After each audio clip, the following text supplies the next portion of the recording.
Our next esteemed speaker, Dr. Sthaneshwar Timalsina, as I belovedly called Acharya-ji. We will now hear his insightful talk on the resurgence of Shakti, returning to the Divine Mother.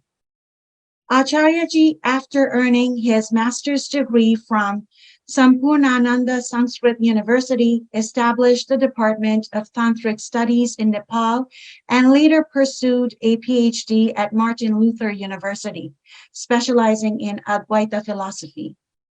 He completed his PhD in 2005 while also teaching at prominent universities. Acharya-ji is an expert in Hindu studies and comparative philosophies, holding positions at San Diego State University since 2005. Acharya-ji's deep-rooted knowledge is disseminated through the Vimarsha Foundation, a platform he founded in 2019 aiming to impart philosophical wisdom from various Hindu schools of thought. Presently, he holds the prestigious position of Endowed Chair of Indic Studies at Stony Brook University since 2023. Thank you so much for being with us today, Acharya-ji. We're ready when you are. Okay, thank you so much for having me here. I gave this title, Resurgence of Shakti. And I know this has a little bit of heat in it, like Kali energy. I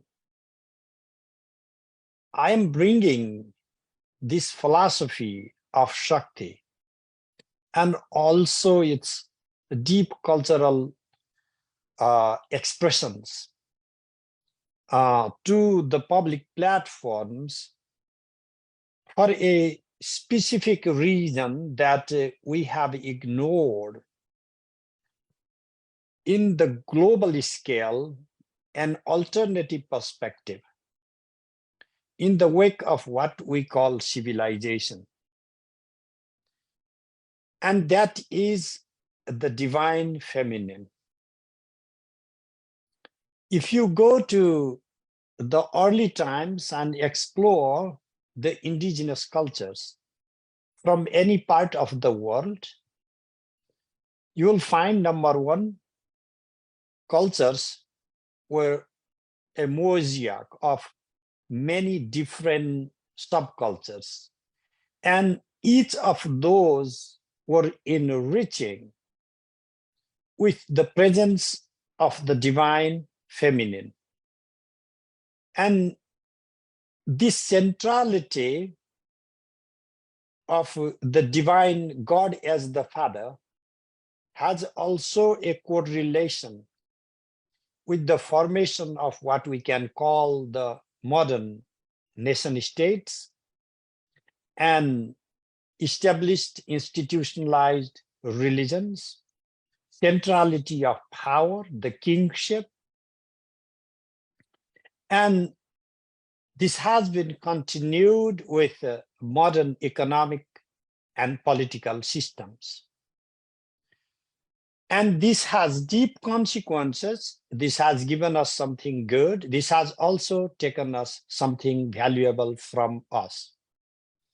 To explore some alternative ideas is not to reject the existing platforms or ideas. It is about growth. It's about growing with new ideas and new dimensions. So if we look back in the early agricultural societies, or before that in nomadic societies, there really is not that much of masculinity to define the central power that could not have been defined by the femininity. And you can see the early warfares and the connections of the nation states not controlled by the masculine force. And then it continues towards formation of the nation states, annexing new territories and new lands. So it has a philosophy of the ownership, of the control that was not there before in this land as the feminine, the divine. You belong to her, not that she belongs to you. And in this, she belongs to you, new notions, we can see these consequences that we are facing today right in the wake of what is happening as we speak, whether we are talking about Russia and Ukraine, or whether we are talking about what is happening in the Middle East. So it's about control, expansion, and more control. If you dig deep into history, we will find that there are these correlates of capturing and controlling the land, with also the transcendence of the divine from earth. The divine becomes transcendent and not immanent, not tangible, but beyond our concepts or thoughts. Something that is not here, but up there. And that divine, bereft of physicality, corporeality, is the soul of the soul, the Godhead that controls the everyday activities of us, the humans. And we can find that the way it percolated down in the distribution of power among societies, that the power became more and more centralized and more toxic, more and more controlling.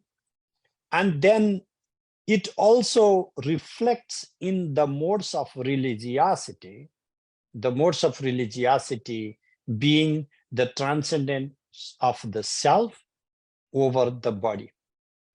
Our physicality became a suspicious thing. Religious practices became more and more severe to negate our body. And to punish the body became as if a course of exercising religiosity. The direct consequence of that was also about the subjugation of our feelings and emotions, because we immediately attested those to the feminine, the weak, the irrational side of our being, and we thought that our liberation is about repressing emotions and feelings. So we wanted to have this logos, the centrality of the thought of the words, to subjugate our body and our emotions and our feelings. So enlightenment, our liberation, became a cognitive process in which that Satori moment, aha moment, was not about an emotional engagement with the world, but rather a total separation from our corporeal feelings and thoughts and tangible divine. And then it continues, as you can see, it reflects in the way we think about nature, that we also thought that our obligation is to subjugate the earth, to subjugate the nature, because in most cultures, land always remained the feminine, and the nature always is viewed as the feminine. And therefore, all our times were the triumphs over everything we thought could be feminine. So it's not stressing too much or exaggeration if we say that many of the global consequences, whether we are reflecting upon our ecological crisis, whether we are reflecting upon our own acceptance of our embodied being and our emotional life, or whether it comes to reflecting our relationship with each other, not in a hierarchical structure bound by forces, but in a circular sense of coexistence. All the philosophies, all the ideas became this vertical structure of power, and our assumption about ourselves, even the way we think about our existence, remained the same way, vertically defined. We defined the goal of our life in the same vertical ladder of finding something that is transcendent. And as you can see, the way our hygienes, the way our food is now a subject of ephemeral, a momentary pleasure, meaning you do not want to spend too much time cooking and eating, go to fast food and be done with it. It's a tank, I need to fill my tank, my energy is low. A sense of mechanization of human existence, a sense of equating ourselves with robots as if, and a rejection of humanity beyond materiality, and materiality in the sense that there is nothing as you could consider soul, spirit, consciousness, or anything that lasts beyond this body. We are flesh and all that is there. So the whole circle, as a consequence, has come in negation of our being in the world. And this negation of our presence and being in the world has allowed us to accept some crazy ideas, our willingness to die for the cause that is imposed upon us by some beliefs, whether those beliefs are the political beliefs or religious beliefs. Because at the end, those ideas subjugate our actual, real presence, being in the world. Can we change some of these parameters for a new thinking, for a new global order? Because if the global order constructed on these parameters is not satisfactory for reflecting and representing the world that we live today, we need to explore a new platform that can address these new realities.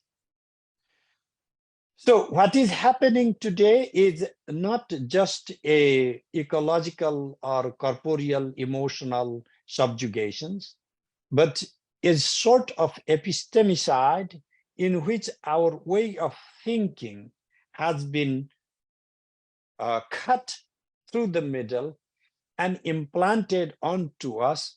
And our education today has not been about revealing what we are from within, but preaching us to believe what we are ought to do. Because I, as an educator for so many years of my life, have questioned this again and again, the value of what I am teaching, that is this creating the subjects who are capable of reflecting their own true nature, or am I imposing some new ideas that the power that the nation state or the religious institutions like us to believe in, and so that we can be factory made, so that our actions are predictable, so that we can be grouped in particular structures and hierarchies and orders, and we can be given some commands so that the order that they like to maintain can continue. So if you start questioning these big problems, we have to look for an alternative perspective. And I believe that what is happening today, number one, also the rise of global education, the rise of the feminine, awakening of the feminine, both in the real gender sense, but also in the divine or spiritual plane, in recognizing our own emotional being, recognizing the divine in her feminine forms. And so there has been a graphic change in the way people used to envision the absolute in the 20th century in contrast to what is happening in the 21st century. So this is at commonplace today to talk about Kali, for example, no matter where you go to. It's not just about some masculine gods. It's okay to talk about Durga. It's okay to talk about Tripura Sundari, as I am doing actually in this current course for Vimarsa. Because even in the heartland of this divine feminine in India, Nepal, the times came where slowly this divine masculinity crept up and took over and then displaced in many regards the divine femininity. As a consequence, what happened? We rejected individuality of small cultures. We reject plurality and purchased the singularity of power. We accepted what a single state and the voice of the single state wants us to listen to. So the more disintegration of this central singular force continues to happen, the more decentralization of power happens, the more we get the peripheral forces to rise. And with the rise of these peripheral forces, we do have the chance for the resurgence of the divine feminine. And this is basically what I think, that the time has come, that we are seeing a dramatic shift in the way we envision power. What has happened? Because that Shakti, that is power, that is where I would like to speak for 2 more minutes, and I will not take too much of your time. This Shakti, our understanding of Shakti, has been in contrast to our understanding of freedom in our own self-expression, but freedom from. So today, if you have power, you speak for and yourself against something. Like there is somebody subjugating you, and you have to free yourself from those forces that are trying to control you.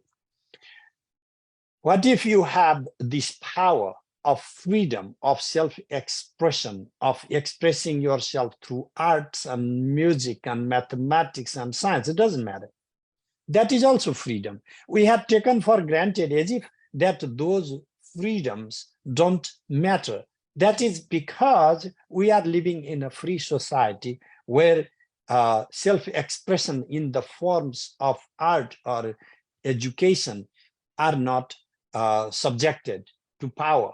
But if you go to the places, the countries where you are not allowed to go to school, for example, or you are not allowed to study particular subjects, for example, whether it's because of your caste or gender orientation, and you can see the same level of subjugation based on the hierarchy, and rejection of this structure is the call of our time. And that transformation is possible only by us recognizing Shakti. That Shakti, the divine feminine, is the divine is yourself. And the feminine is the power that lies within you, that is expressed in terms of freedom. The freedom in your capacity to do something creative, the freedom of you to express yourself in what you can accomplish, the freedom to discover yourself. The ultimate discovery would be for the subject to recognize oneself mirroring through the totality. That we are calling pratyavijna, a self-recognition. When you have this recognition that You are the very self pulsating and vibrating in all the hearts in the globe. You express yourself, and everything expressing itself is your own presence in the myriads of forms. Then there is no need for you to displace them. There is no need for you to prove yourself superior to them, because they are your own being and expression and extension. There is no need for you to prove that what you believe in the form of the God is somehow superior to what they believe as the expression of the divine.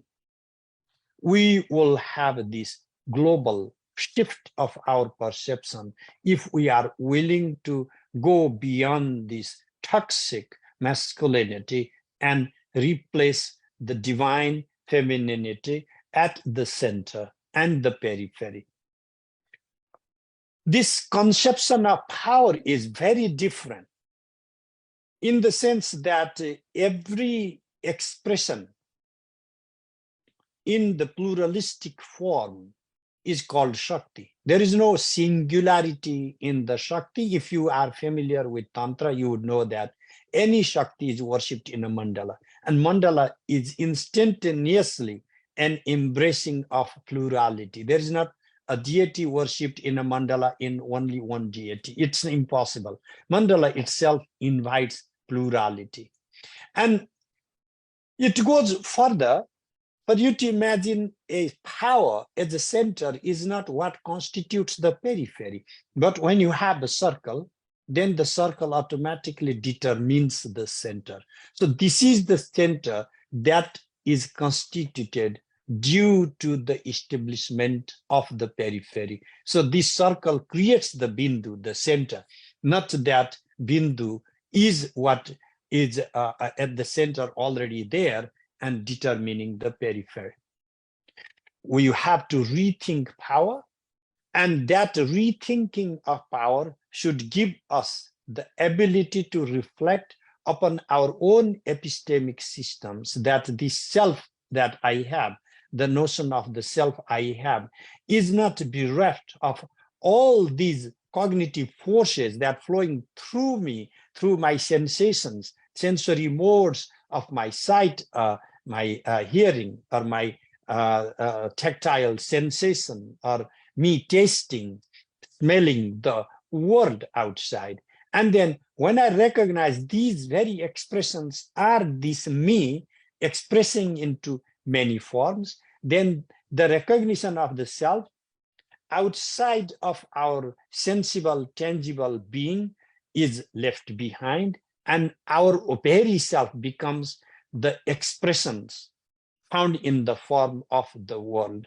So therefore, you may not be looking for the ocean that is completely silenced of the tides, but you will be able to see the tides as the very forms or expression of the ocean. You will not be wondering, where is the forest? You go to the forest and you see a tree. This is an oak tree, that's a poplar, that's a dogwood. And then you ask, but where is the forest? Okay, the forest is just a collective name for all these trees.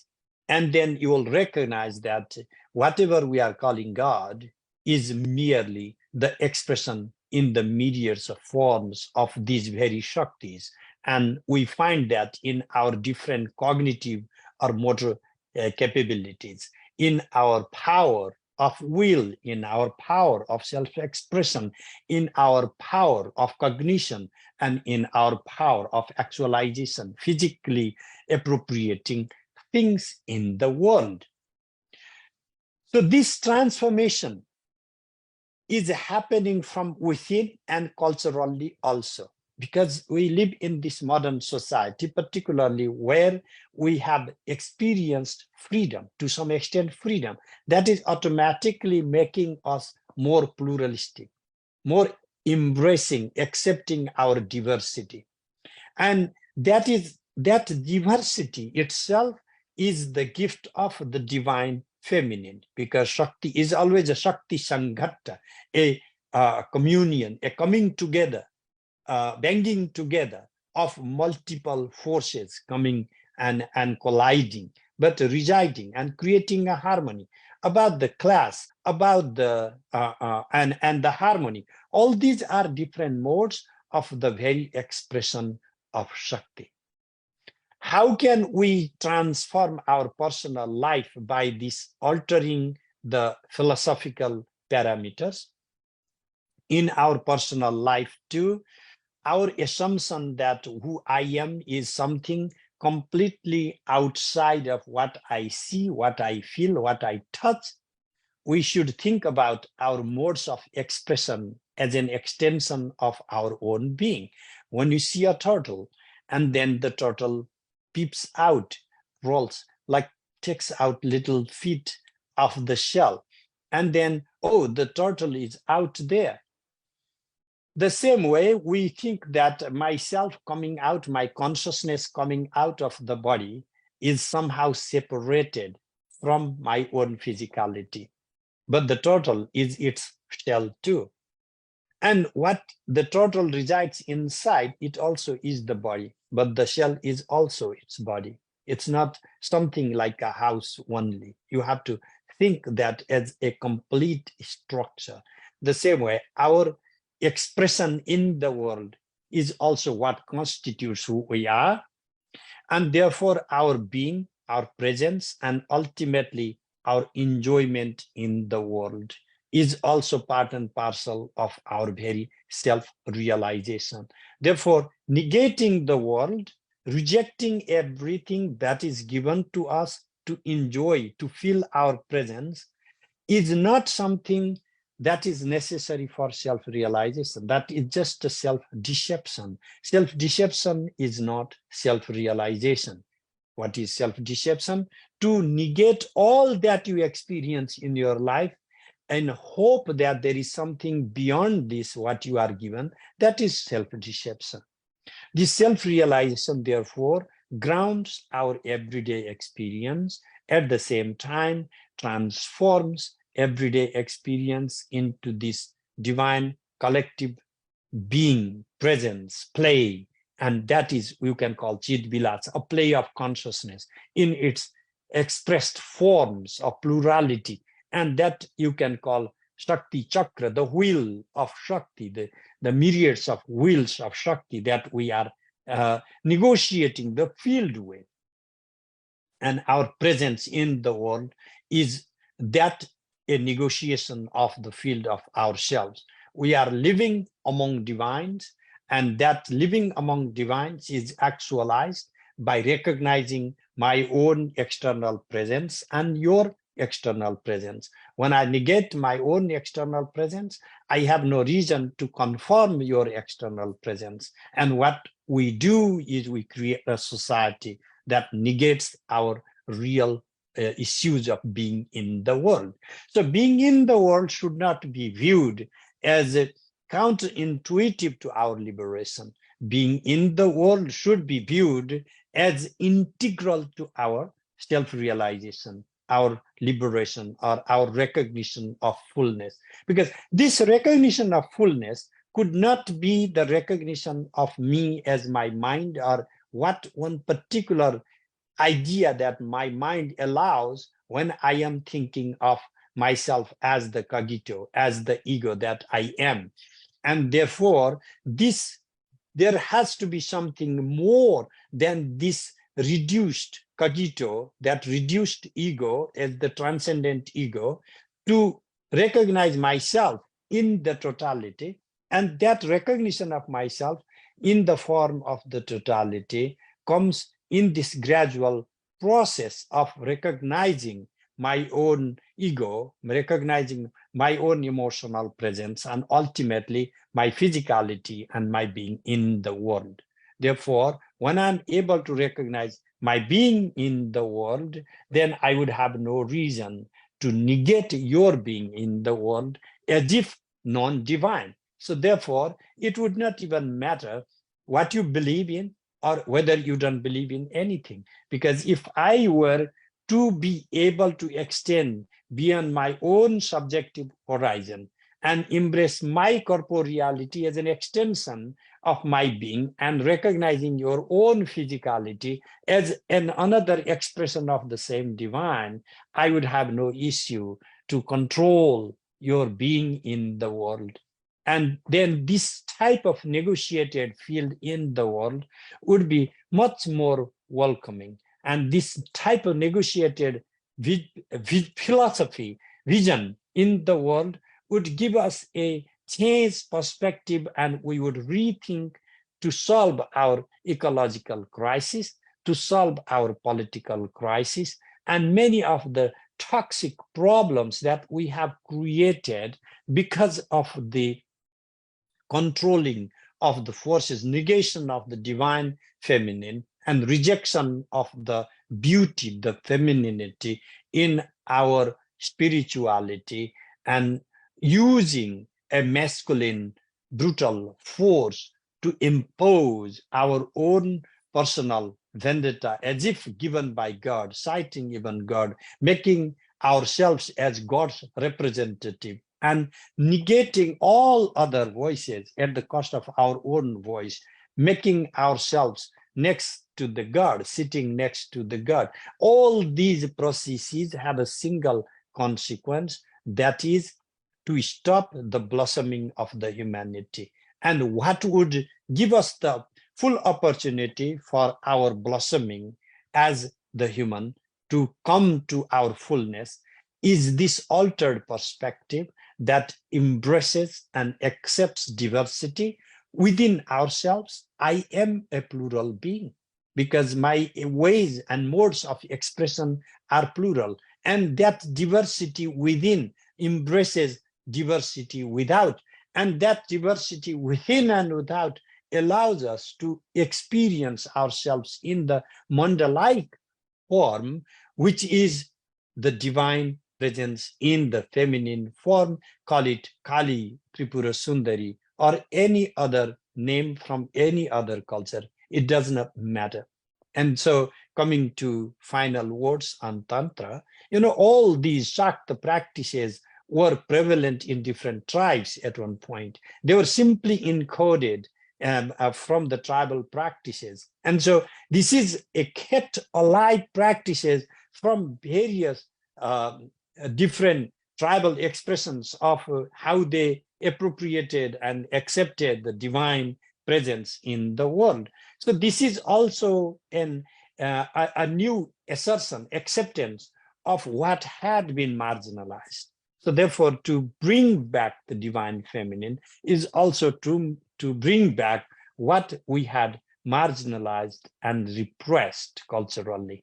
But it is not just about a cultural or political issue, it's also about the way we experience ourselves. It's a metaphysics. It's also a new epistemology because it embraces our own cognitive processes, parts and parcel of our own expression, rather than considering the self as a pure sheer transcendence, brings down to earth and makes it immanent.